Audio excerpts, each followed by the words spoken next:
Hello, hello, hello, everyone. Welcome to Mindset Mommy. And this Mindset Mommy is with Riva Precil. I want to make sure I'm pronouncing, because I'm a bootleg Haitian. So I've been in this country too long. So with Riva Precil, welcome, Riva. Thank you so much for joining Mindset Mommy. I'm happy to have you. Thank you so much for having me. I'm happy to be here. Just a few short weeks after having given birth to my son, I'm happy to be, back up and at him, just active and continuing the good work. So thank you. Absolutely. Congratulations on the birth of your son. I do follow you, and I know it wasn't something that you revealed to anybody until the very, very end. And I honor that because that's such a very personal time and a sacred time. But when you did show us, whoa, you were super huge and well into your pregnancy. Oh my God, where did that belly come from? It was hiding under all those caftans, all those movements. It was a good time to have a concealed pregnancy because, we were all in quarantine. So it was a little easier to be discreet about it. Absolutely. Yeah. How's he doing? How's he adjusting to his big sister? Yeah, he's wonderful. It's an adjustment being in this world after having been in the comfortable womb for so long. But he's good, and his sister is just so sweet, so supportive. She's so helpful. Yeah, I was worried because they say sometimes little kids get jealous and they can get a little physical, but she's been adjusting really well. They're both so sweet. So oh wow, I'm so happy to hear that. Well, that's great. Now you guys are a family of 4. That's super exciting. Let me share. It's going to be interesting. I'm a family of, I have 3 kids and my husband, so it's a family of 5. And are they close in age also? Oh, girl, I wasted no time. I had my first son in 2012, my second son in 2014, and my daughter in 2015. Ooh. Yeah. Power to you, because this is a different kind of madness, It is. Having it back is definitely a different challenge. It has its beauty, and I'm sure in years from now I'll laugh at all of this, but it's like, Ms. Mami, because yes. Trust me, I understand completely. And everyone would coach me through it. They would say they're going to be each other's friends. It's going to be cute. It is, like you said, there are perks, but later, the madness that comes with it, especially now that they're all home and no one leaves. Riva, don't get me started. So let me share your bio with everyone. Riva Nyri Precil is a Haitian American singer, songwriter, artist, spiritual Haitian traditional dancer. I've seen her dance my own self with my own eyes, and she killed it. Jewelry designer and author. Riva, I'd like to ask you the first question. We just discussed the fact that you were pregnant not too long ago. So that means you were pregnant all of 2020, or, for a good majority of 2020. Quarantine, lockdown. What was the biggest struggle you faced as a spiritual being in 2020? And how do you feel you were able to overcome it? Give us your mindset and how you face that challenge. Yeah, I think definitely going with the flow was a big lesson for me.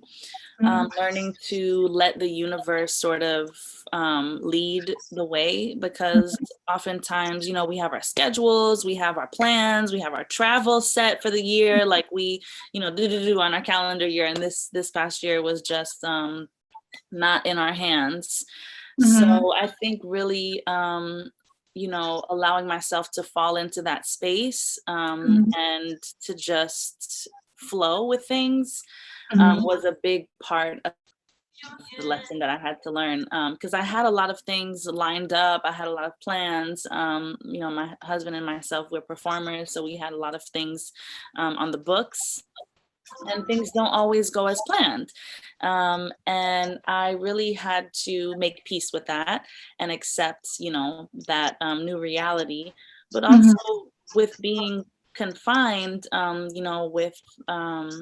with not just with our families, but with ourselves also, when space, just like really facing certain things about ourselves, realizing certain things, and then making peace with that. And then, working on whatever needed to be, I guess, fixed, for lack of a better word.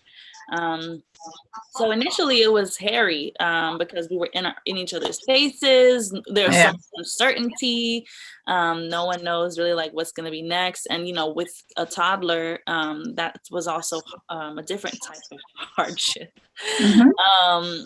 So, and it just makes you more appreciative of the things that you take for granted on a regular basis, like going outside and having fresh air and being in the sun, because we live in New York and we're in an apartment.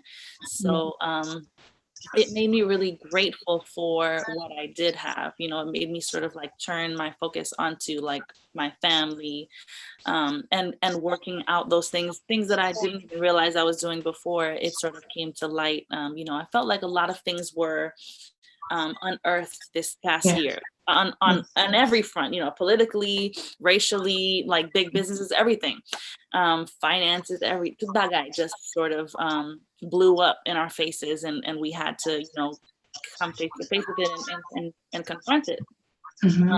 But spiritually, I felt that I very early on just sort of fell into this new space, because typically I perform, and that's my number one gig, or like, that's my first passion, my first love. And for a long time I had been sort of shying away from too much spiritual content, like I sort of like to present it as cultural, like Haitian culture. But this past year, 2020, I really allowed myself to fall into the, to owning that like spiritual side of mine, because on the internet these days, there's so many like spiritual leaders, spiritual, all types of people. And I didn't want to I never wanted to be like, misrepresent myself. But this past year, like I made a candle for myself. It was my birthday, just when Corona hit, like in March. My birthday's end of March. I made myself a big soy wax candle that had 3 veves on it. It was one for La Sirène, who's the mermaid, one for Julie, the goddess of love and beauty, and one for Aizan, who's like the high priestess. Okay. And I put crystals, and I put various oils and perfumes, and it was like a large one of those 14-day candles, and I shared it, with my people online. And so it was so well received, and people were like, oh my gosh, like I need something like this, especially at this time. So immediately it felt like there was a demand for that. Like people, are at home and need some sort of anchor, and need some, something that looks like their culture or their roots or their lineage. And that was exactly what that candle was. So I started off with just making one. And then can I just interject for 1 second? You mentioned Julie, you mentioned 2 other, you said high priestess. I know what you're talking about, but for people who don't, why did you use these 3 specific deities? What did that mean to you? Like, what were you trying to, I guess, tap into within yourself? Well, for Julie, love, self-love, beauty, exterior beauty, interior beauty,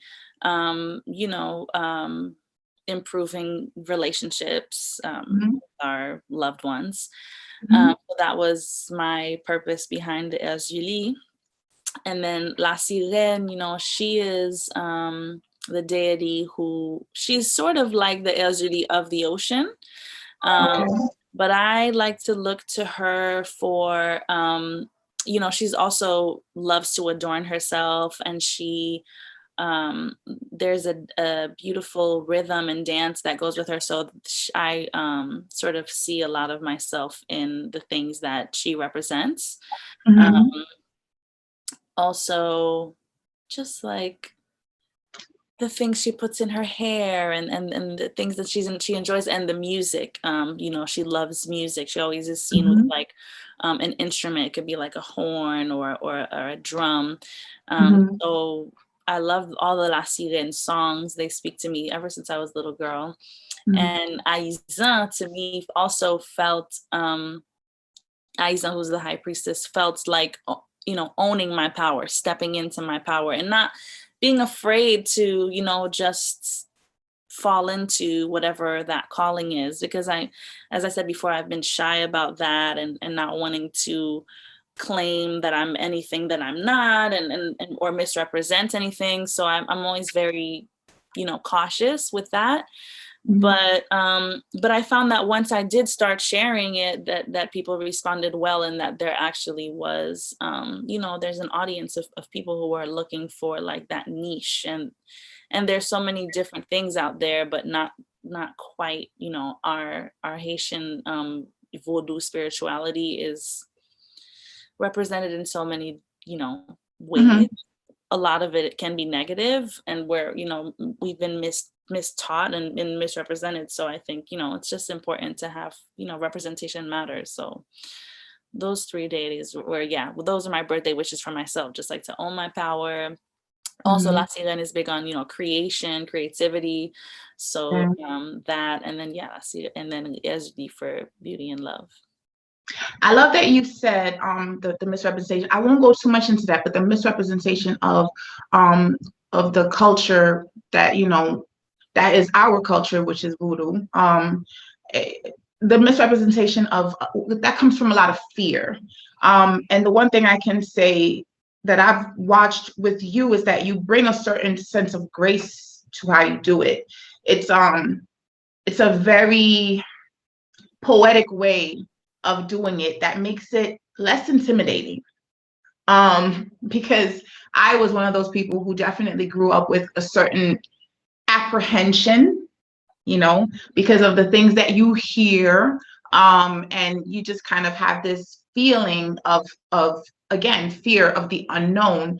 But you do it with so much grace and beauty that it looks very soothing and comforting.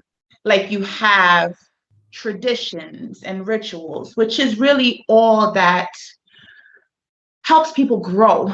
Like evolvement comes from you having things that can soothe you for when adversity comes, when life is challenging. You have these tools, and everyone has different tools.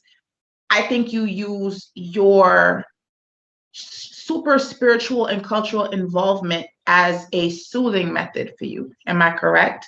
Yes, absolutely. It's definitely therapeutic. And I like, you know, for my spiritual practice, my altar space, to be a reflection of myself. So I love, you know, beautiful things. I love, you know, pastel colors. Well, certain times of the year, because then when Giddy comes around, I'm all into like blacks and purples and like dark. So typically though, I do, you know, I love perfume. So all of those things, I feel like I just bring myself into it. And yeah, I've also seen some things that have sort of like turned me away, could have potentially turned me away from it as a whole, because of the choices of, you know, decor or the way the altar space looks. So those things are very important to me, to really be beautiful and like have flowers and fruit and like vibrant colors. Because I've seen some Péristyle, which is the word for of like a temple, a Vodou temple. I've seen such beautiful ones, like as a kid in Haiti, like just beautifully painted with like sequined flags and just like beautiful artwork. And so I really try to tap into that and pull that out and also, you know, incorporate that into my artwork as best as I can, just showcasing the beauty that it has to offer. Absolutely. And you do it in such a wonderful way. How do your spiritual practices help you grow your mindset? I think you kind of answered that. I think that was it leads into, or it leads from where we were, but if you want to elaborate on that a little bit, how do they you know help you grow your mindset, if at all? Yeah, no, I think it helps me ground myself and also question certain things, and talk about it, because a lot of people, especially in our Haitian culture, tend to be secretive Mhm. about it or ashamed. And so when I do open up and speak about it freely, I'm faced with certain topics or questions, that make me sort of think critically about about what it is, what it means, why, and it helps me grow as a person overall.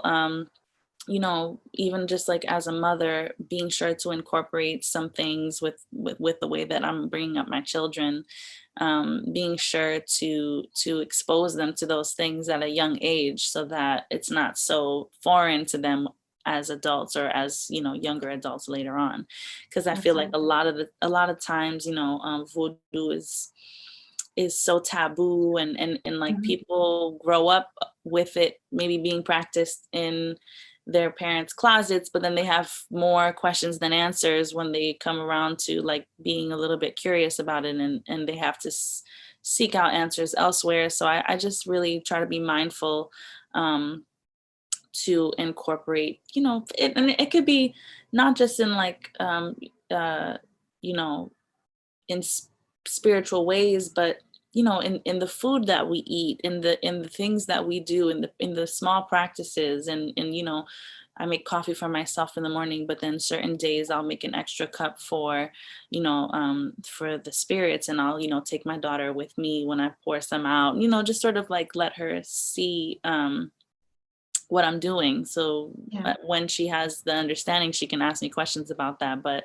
I want to be sure to expose them to that early. So yeah, it helps me grow as a person, and every day I'm learning. I have so much to learn still, which is why Mhm. I don't take on any all the time. I get people asking if I'll be their like guide or teacher, and I'm like, Miss Amy, I have so much to learn still. I could not possibly at this point in my life lead anyone, although I'm so flattered and so honored that people feel that way. But I Right. just feel like I have so much more growth to go through before I could but I feel like because of how much people have been bringing that up, I feel like maybe that is going to be a part of my journey, like at some point. Um, but right now, I just feel like I'm definitely, a student, just a sponge, taking it all in, and Mhm. learning, and doing what feels right for me. Mhm. And then if that can, spark some interest in someone else, then I feel like my work is done. If it makes someone else wanna look into it as well, then I'm happy. I love it. I love everything that you said. I want to go to a few of those pointers, but I want to get to the next question. Mhm. And I'll revisit, especially the part where you, a little bit further back, when you mentioned that you, I think you said, I'm kind of paraphrasing, where you mentioned that you are realizing your power. Mhm. But I'll get to that.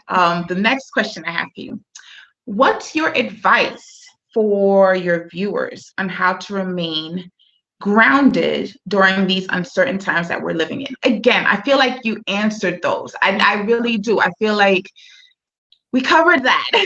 And I don't want you to sound redundant. Yeah, Unless, kept on it. yeah, you did. So we can move on to the next one. How do you want to be remembered when it's all said and done? What is the legacy that you want to be associated with? And when people say Riva, what's the emotion that you want to be planted on the inside of them? Well, I feel that the work that I've done so far, I'm happy with, And I mean, I always want to do more and create more, and I have so much more to share. Mhm. But I feel that, like, if I were to leave this realm today, that Mhm.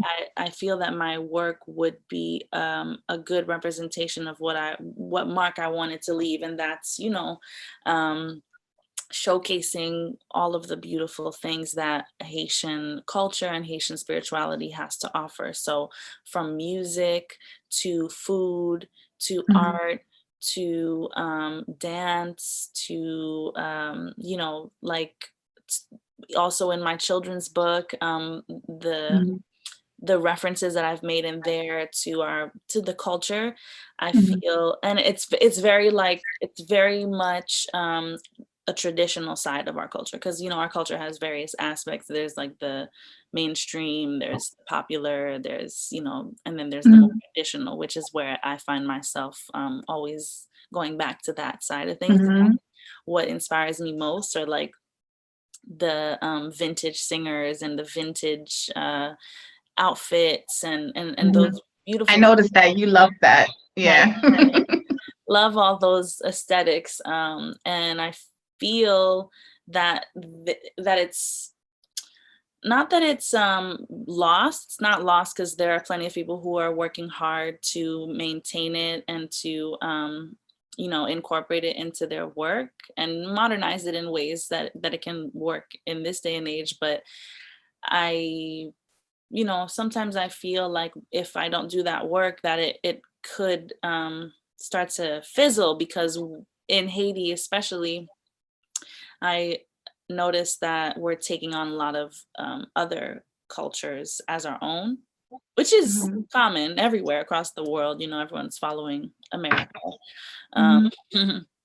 And so to me, it's just important that we pass on to our kids or to the next generation, what our traditions are. Like, what Yeah. is traditional Haitian food? Not like, Yes. hamburgers, it's not ours, like Right. chaka or like la bouillie, like those types of Yes. things we need to, at least teach them, so that if someone asks them, like, what is a Haitian dish, you can say something a bit more than like white rice and beans. Like, it's important to Yes. know, because there's so much. Our culture is so vast and it's so rich, that I feel it's really important, to conserve those things through the work that I do. So I feel I've done that through my music and through all the work that I produce, and I'm very mindful of what I promote, what I say, what I present, because I always want to make sure that it's in alignment with what I'm really passionate about. Like, I record music all the time with my husband that's outside of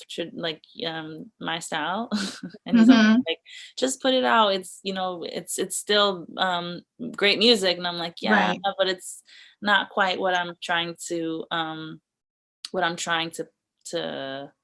share, Represent. or Right. yeah, to represent." Because I mean, yes, I love, R&B, and I love jazz, and I love so many different types of music, but I feel like I want to make a point through my work, like, not that I'm a purist, but I try to stay as traditional as I can, even if I make some changes. But I want to make sure that there's a message behind everything that I do. Absolutely, Yeah. absolutely. And there definitely is. I love that you are trying to conserve the culture. I have not been back to Haiti, so I'm not going to lie and say, oh, I'm aware of, I think the last time I went there was when I was 15, and that was a long time ago. But my family is still there, and I'm very much aware of how modernized things have become. Mhm. And there is this kind of tinge of, please don't be too modern. Mhm. Like we want to be modernized because we're hoping that what it's going to fix our political issues. No, you know what I mean? Like, acting American is not gonna. I mean, I don't even know why. Let me not get. I was about to get political. I was about to say, why would anybody want to be like America? Let me not say that. I'm sorry. Right. I'm going to edit that part out. But you understand what I mean. Like, there's this desire to keep up with the appearances, and you know, I love being Haitian, and that's why when you said, "Are we gonna do it in Creole?" I'm like, there was like, you know, I love it. When I tell you I love it, Riva, like literally, I wear it across my forehead. If I could have gotten a tattoo, I probably would, because I always want people to know how much I love it. So I'm so happy to see your dedication, and it's so authentic and sincere, with everything, from the clothes that you choose to wear. And even when you do share certain things, like if your husband cooks, you'll show that he's making, like, you know, frita. I think one time he made frita, and, you know, he did everything like from scratch, from the pickles, and or the times that you even share the video of you making, I think, chocolat. You know, like all those things, when you do that, believe it or not, you spark something that is so warm and familiar, that I'm sure I'm not the only person who's feeling it. So I'm thankful for someone like you, and thankful to see that that is like something you're committed to. And yes, it definitely will be part of your legacy when people think about, you know, what you represented, and a whole bunch of other great things too. So definitely. Let's see. What is your main self-care tool? And I think that's going to be my final question for you. Oh, no, it's not. I have two more.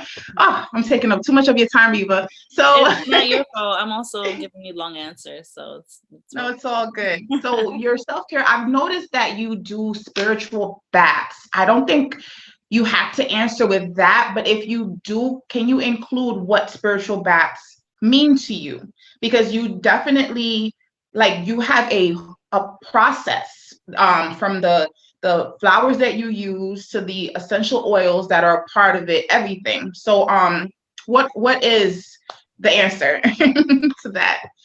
Well, I'm big on you know, self-care. Well, self-care can be a lot of things. It can involve, you know, just taking some time, like even just taking a shower and just singing in the shower is a big part of Yes. care routine. Having some Yes. time for myself. But I do like, I've always really loved baths, since I was little. Like on New Year's Eve, that was like always a ritual of mine. Like on December 31st, like at midnight, I want to be bathing somewhere, like whether it's in the ocean or taking a bath or taking a shower. I want to wash off the previous year and go into the new year. Like that was sort of my thing. I think I was like 11 when I started that. And I like to, it's sort of like it falls under the same concept of like, you know, beauty and self-care. Sort of I was saying before with like LGD Frida. I love baths that sort of like make me feel uplifted, you know, like sometimes I'll use milk in them, or sometimes I'll use flowers, like you said, or it depends on what the intention is during that cycle. Like, because, you know, I follow also like the moon cycles and also astrology. So like what sign the moon is in at that time. So I'll try to sort of be mindful of, so if it's a cleansing bath, I'll use different ingredients versus whether it's like a new moon bath and I want to draw things in, you know, to myself, or if it's like for abundance. So it varies. It's always different. Sometimes it'll have salt. Sometimes it'll because in Haiti we have something called bon bain avec vieux bain. So a good bath and a bad bath. What's a bad bath? Right. A bad bath is like certain herbs will be used or certain powders to remove something. So so like a cleansing, exactly. So that's different. Like I said, if you're drawing something onto yourself, it'll be, you know, think more you know, beauty and abundance versus like salt or like charcoal or something that's a little bit funkier because you're trying to really clean it off. Yes. And then the process is also different. The procedure of the bath, you know, like making sure to throw away the items versus keeping the water. it's a whole thing. It's a whole production, the baths. But I love to do things that feel right for me. So like Yes. I connect with crystals, and I connect with different essential oils and different things. So I like to sort of like incorporate all that into my baths. But just makes me feel beautiful and renewed and sort of reminded of my power, because sometimes we forget, right? We're like so tired, we have so much going on, that we forget like of the powerful goddess that we actually are, that inhabits this body and this, in this life. So Mm-hmm. it's just sort of a reminder, because sometimes I think of like Cleopatra and like how many baths she took, like she used, she used some crazy ingredients, but I know milk was one of the big ones. Honey, Oh, champagne. really? Champagne bath. Wow. I like to add champagne to my whenever it's my birthday. I have champagne in there also. That's Really? also one of the offerings for Frida is like pink champagne, and so I'll do that in my bath as well. It's like similar to when it's your birthday and they pour the champagne over your head. It's like that. Yes. Like Yes. for blessings and for abundance, and so it's the same. I probably won't sit in it, but maybe a shower, because the bath is like you create the ingredients and you put it in a basin or in a bucket or a tub, and then you bathe with it. You don't necessarily sit in it. Because in Haiti, we don't really have baths like that. We take showers, but we have all of our ingredients in the basin. The basin, yeah. And you pour it on yourself. Yeah. Okay. Wow. I learned something new today. I really didn't know also, about this. Sit in it, because if if you're that's why I said champagne. Really, like, is that good? Right, those for just let it fall off of you, roll off of your skin, and there's also intention in that motion of like sort of letting it be at your feet and then releasing it. Okay. I like it. Yeah. So can you fill in the blank for me? Manifest but do the work by blank.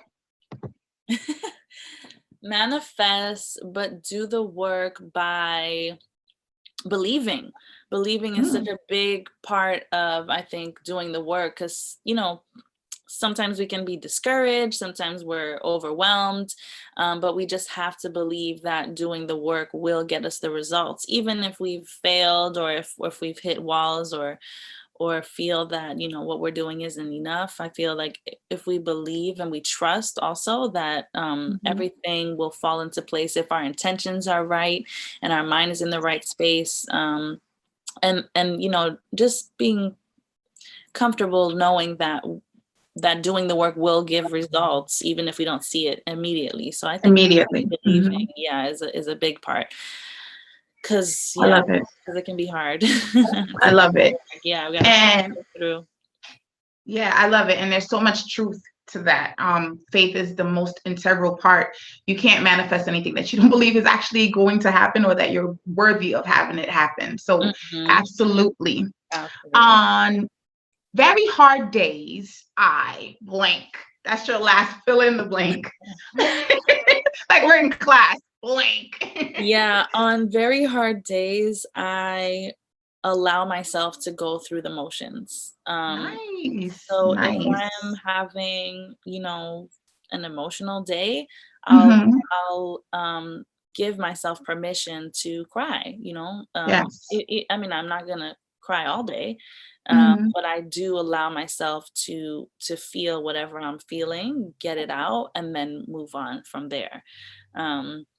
Without guilt, because there's a lot to get done, a lot to get through, and I always have so much on my to-do list, just like the to-do list that I've created in my head. No one else is holding me accountable to that but myself, which is something that we do, and we should be more gentle with ourselves. But I allow myself to feel, to just go through it. So if I'm angry, feeling that, if I need to say something to someone who's around me, just to let them know, like, I'm having this kind of day, this is where I'm feeling, this is not about you. But if I'm, if I speak out of if I'm beside myself, this is why. Yeah. And just allowing yourself to do that. Because I am an emotional being, more so than my husband. He's so cool, calm, and collected at all Don't times. you just hate that? Really impressive, but also yes, like what? Like, come on. Feel. Meanwhile, you're crying and everything gets you all like bothered and like, but they're like, it's okay. It's just relax. Like, what? It's a great balance, because Yeah. I look to him for that stability and for that groundedness that we all seek. But I think that there's beauty also in that roller coaster. I think that I'm not ashamed of being an emotional being. It is how I am, and and I don't think it's fair to say that I'll like change that, because it's just how I feel, and I allow myself to dive into those spaces and then come back out. Nice. Yeah. So important it is to feel your feels. If there's one thing that I would hope that anybody who watches this episode of Mindset Mommy would get, is that in order for you to grow your mindset, it's for you to allow yourself those moments of not necessarily the happiest, not necessarily, just feel your feels with grace. You're worthy of your emotions. You're worthy of your pain. And like Riva said, there's so much to learn with the power that you have within. How can you learn about your power if you don't allow yourself to plummet to those deep places to resurface again? That's when you recognize the power that you have within. Riva, I want to thank you so much. I could talk to you forever because you speak my language. It's a very soothing conversation because, everything that you say is in perfect alignment with how I believe and how I choose to see life and how I choose to conduct my affairs. I'm hoping that this can serve someone. The whole purpose of Mindset Mommy is for us to get to know who we are as spiritual beings and allow ourselves to flourish from that place of spirituality. Any closing words for our viewers, Riva, that you might have? Well, I just want to say thank you again for inviting me. This has been such a pleasant conversation, and I had a great time with this particular topic, and I hope that it can provide some inspiration to your viewers, and I can't wait to see all of your work that you're putting together. It's wonderful. Thank you so much. And I guess I would close out with a little song. Maybe. Yay! Oh my God! Thank you. I didn't even bank on that. Thank you so much. Yes, please share. Yeah, so today is Thursday, so it's Frida's Day, which is why I'm wearing pink and I'm wearing my little heart earrings. But oh my gosh, are you serious? You're wearing, guess what? Sidebar. I have to tell you this, and I know it's like us continuing, but sorry. I went to go do my makeup and I said, I want to do pink. And listen, I have nothing beyond just my gut that said, let me just do like a pink sparkle over my eye. Like, listen, Riva, it's the craziest bits of alignment and synchronicity that have been happening around this interview. Like, for the fact that, one last thing. So when I went to see you perform, it was in 2019, and it was part of the She Builds initiative. Yes. So unfortunately, I didn't get to stay for the whole thing, but you did a performance. Your husband was there, and you spoke to everyone, and you shared so much. So I ended up taking a picture of you, and I'll show you. Hold on a second, just so you can see. It's so the craziest thing. For the past 3 or 4 weeks, I've been seeing 17 everywhere. And I have a very strong spiritual connection to the number 17 because my wedding anniversary is the 17th, and my cousin, who is like my best friend in the whole world, her wedding anniversary is also the 17th. And if I'm not mistaken, so is yours. I think you got married November 17th. It was November 16th of 2017. 17. Yeah.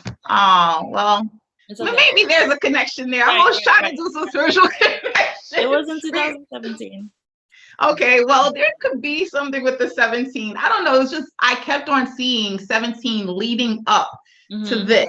and the pink. So I'm sorry, you can sing. I just had to like plug that in because like I'm into all of these things. I don't think anything happens by accident. So whenever I see the signs from the ancestors that are like, hey, you're in the right path, this is a good path for you to be on. I like to just kind of, it's a celebration of, my awareness of them kind of giving me the nudge. So that's why I had to mention it for other people who that resonates with. But yes, please. I love that. I'm into numbers and numerology as well. But I would see the number 17 as the number 8. Because I would go down to the single digit unless it's like a double repeating number, like unless it's 11 or 22, I usually go down to one number. So 17 to me reads as the number 8. But I'm right there with you. I always am super attentive of like the signs, because nothing is for nothing, right? Everything is always relevant, and our instincts, our gut is really like where the magic lies. So I think it's important to listen to that and not sort of just like ignore it. But yes, my song will be a Frida, El Judy song.